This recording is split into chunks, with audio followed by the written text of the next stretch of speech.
Okay, so picture this, an industry so optimistic that almost 9 out of 10 leaders are expecting their revenues to grow next year. Sounds pretty good, right? Now, what if I told you that entire industry is built on tech that's so small, it's literally 1,000 times thinner than a single human hair? Today, we are diving into that incredible contrast between the massive multi-billion-dollar world of microchips and the tiny, powerful nanotechnology that makes it all possible. So let's kick things off with a number that really tells a story. A recent KPMG survey of semiconductor execs found that a whopping 86% of them expect their company's revenue to grow in the next year. You know, in a world full of economic uncertainty, that isn't just a wave of optimism, that's a tsunami. And believe me, this isn't just wishful thinking. Chris Gentle, who's the global head of semiconductors over at KPMG, he basically confirmed it. He said the semiconductor industry is expected to see significant growth in 2025. So after years of supply chain headaches and geopolitical drama, the industry isn't just getting back on its feet, it's gearing up for a huge boom. And that brings us right to part one, the new chip boom. We're going to take a look at the powerful engines that are really driving this whole surge. So, what's fueling all this? Well, for the first time in history, artificial intelligence has just completely leapfrogged every other sector. It's now the #1 driver of revenue growth. I mean, sure, things like cars, the Internet of Things, personal computers, they're all still big deals. But right now, AI is the undisputed king. And at the absolute heart of all of it is this, the semiconductor wafer.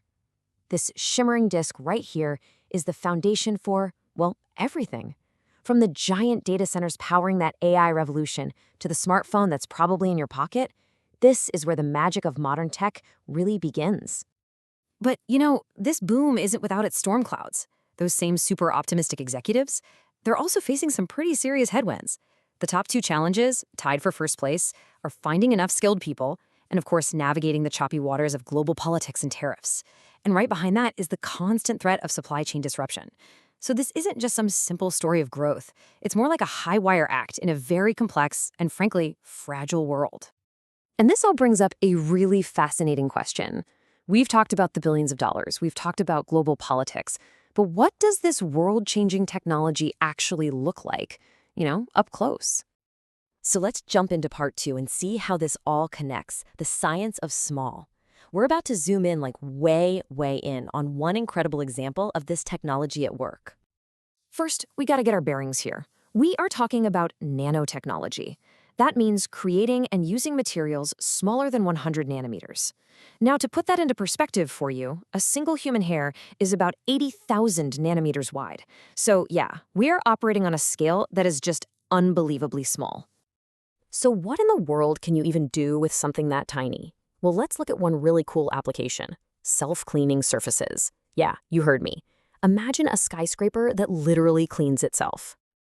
Okay, the way this works is actually kind of brilliant. It's a 3-step process. First, a special nanocoating with something called a photocatalyst is put on a surface. You can think of it like a microscopic army of cleaners. Second, when sunlight hits that coating, it activates the army, and they just start decomposing all the organic dirt and pollution. And third, this is the cool part. The surface becomes super hydrophilic. It's a fancy word that just means it loves water. So when it rains, the water doesn't bead up, it sheets across the entire surface, washing all that decomposed grime right off. And this simple, really elegant process, it brings us right to the heart of our story today, a truly mind-blowing contrast of scale. On the one hand, you have the absolutely massive scale of the market.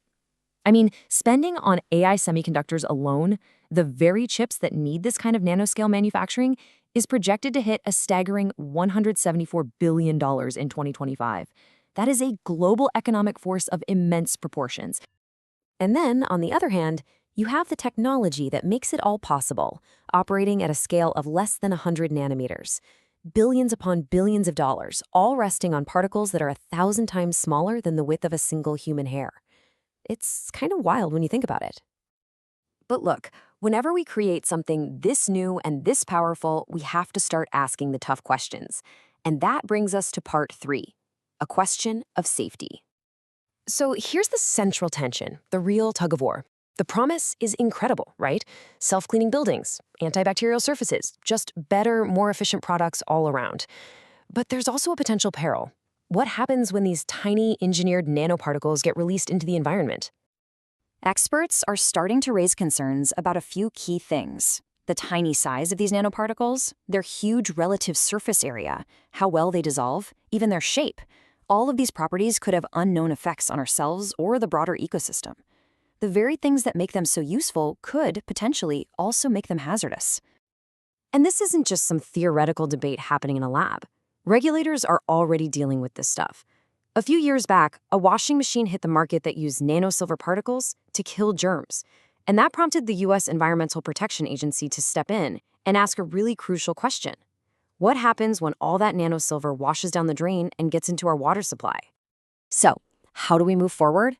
This leads us to our final section, Part 4, Balancing the Future. Well, the industry is already getting ready for this complex future. That same KPMG survey reveals their strategic playbook. They're focused on digital transformation, using AI to get more efficient. They're working on managing geopolitics by diversifying supply chains to lower the risk. And they're trying to solve the talent gap by investing in training. They're not just riding the wave, they're actively trying to steer the ship through a future that's both a massive opportunity and a huge challenge.